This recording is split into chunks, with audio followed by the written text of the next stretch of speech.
Dati kasi ang presyo nito nasa 775,000. Siyempre, ibibigay ko na ito ng 700. Hello mga boss, may ibablog na naman tayo dito sa ating Ford Everest 2017 model. Naka-titanium na kayo dito mga boss. Automatic transmission, okay? Ito mga boss, napakamura lang sa amin kasi ang bintahan man nito mga 870,000 to 820,000 2017 model. Automatic po kasi ito is 4x2, naka-sunroof kasi, 2.2 liter. Ito wala naman issue, makinis yung body. Bali, sasakyan nyo na lang itong mga bossing, naka-titanium na kayo. Yan, lahat yan, walang kulang, walang basag, walang damage. So, sasakyan nyo na lang itong mga bossing, okay? So, good condition, wala itong bangga or baha. Okay, so, i-check natin dito sa may bubong. Ayan mga boss, ayan, malinis pa, and naka-sunroof na siya. Ayan mga bossing. So, dito mga boss, napakamura lang to sa amin. Dito, i-check muna natin yung gulong niya. Yan yung mags niya, original. Tapos dito, makapal pa yung gulong. Para parehas lang naman yan, mga 85% pa naman. Tapos dito sa reserva, check natin mga bossing. Yan yung reserva bago pa, so hindi pa nagamit. Okay, so hindi naman, wala kayo ditong gagastusin masyado. So naka-backup camera na rin siya guys. Ay, nakalock. Ito bali naka-duplicate na siya guys. Di na kayo magpapaduplicate. Ayan mga bossing. Okay.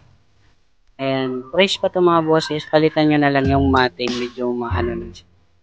Okay, upgrade nyo na lang. Ito fresh pang tingnan. Kahit pa paano is mura lang naman yung alok. Ayan mga boss. Bali naka-sunroof na siya. So syempre start natin mga boss. Start natin mga boss. So ayan, 89,000 mileage. Original po kasi yung mileage ng mga boss. Kaysa naman dinadaya natin suki namin. 89,000 mileage original. Yan mga boss, naka-sunroof na siya. Yan, naka-sunroof. Okay. Yan. Kinaganda nito, naka-sunroof na kayo mga bossing. Yan, titanium po kasi siya. Yan mga boss.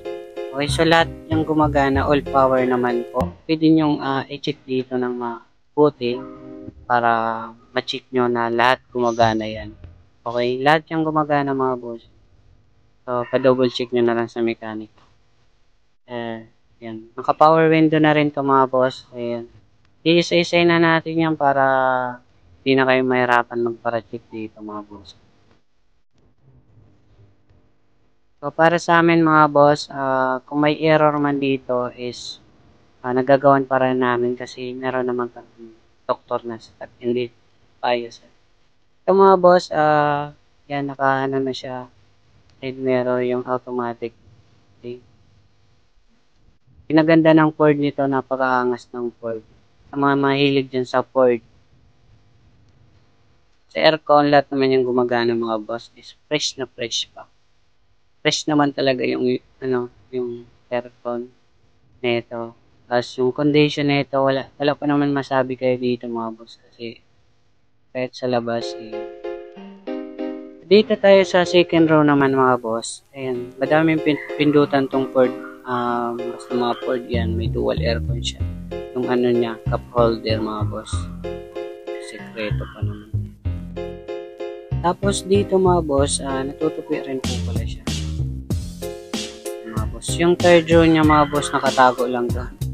So dito naman tayo sa may likuran niya mga boss. Bali automatic yung pintuan. Naka-tailgate na kayo dito mga boss. Pinaganda ng Ford Everest dito, parang high-tech rin siyang sasakyan mga boss. Napaka-angas ng tingnan and okay rin siya para sa mga Ford user dyan. Pang papugi points. Napakagandang gamitin. So, bale, complete tools na siya mga bossing. Hindi na kayo dito problema sa mga tools. So, siyempre, sasarado na natin. Nagandaan yan, hindi na kayo mahihirapan kakasarado. Automatic na siya. Naka-tailgate na siya mga boss. Dito naman tayo mga boss sa makina. Ayan. Siyempre, sabihin ko ulit na push naman talaga yung makina. Ayan, makikita nyo naman.